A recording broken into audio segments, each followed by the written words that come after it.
ఓ అడవిలోని చెరువు పక్కన 2 చెట్లు ఉండేవి.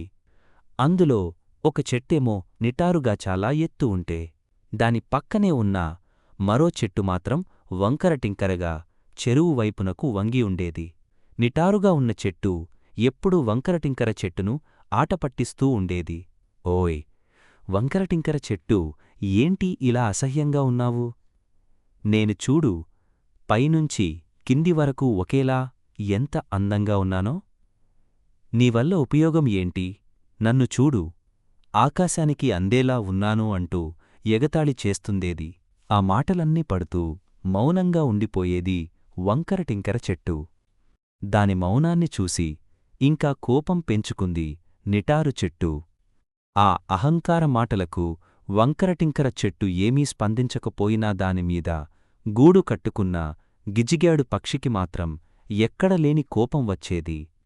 నిటారు చెట్టు మాట్లాడే మాటలను విని బాధపడేది.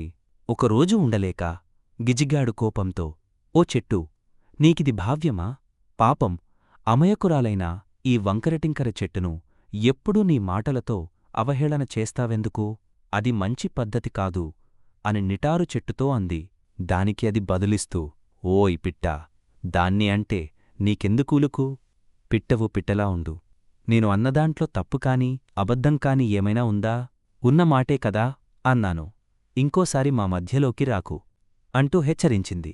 గిజిగాడికి కోపం వచ్చి, ఓయ్ చెట్టు, ఏం చూసుకుని అంతలా విర్రవీగుతున్నావు? ఇక ఆపు నీ ఆహంకారపు మాటలు. ఒకరిలోని లోపాన్ని ఎత్తిచూపడం అవహేళన చేయడం తప్పు. నువ్వు ఆకాశానికి అందుకునేలా ఉన్నా, నాకు మాత్రం నేలను చూస్తున్నా ఈ వంకరటింకర చెట్టు అంటేనే ఇష్టం. అందుకే చెట్టుపైనే గూడు కట్టుకున్నాను. ఇలా ఉంటేనే నా గూడుకు రక్షణ ఉంటుంది. నీ అహంకారంతో ఏ పక్షికి నీ కొమ్మలమీద చోటివ్వవు. నీవల్ల ఎవరికీ ఉపయోగం లేదు.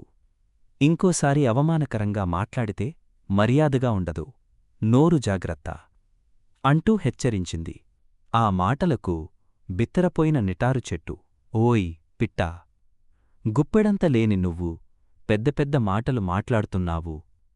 మీ ఇద్దరి సంగతి చూస్తా అంటూ గట్టిగా అరిచింది. ఇదంతా చూస్తున్న వంకరటింకర చెట్టుగిలిగాడు. మూర్ఖుడితో వాదన సరికాదు. అహంకారం ఎప్పటికైనా అనర్థమే. ఆ విషయం దానికే తెలిసివస్తుంది అంటూ వారించింది. అలా కొన్ని రోజులు గడిచాయి. ఆ అడవిలోకి చెట్లను కొట్టేందుకు 2 వ్యక్తులు వచ్చారు.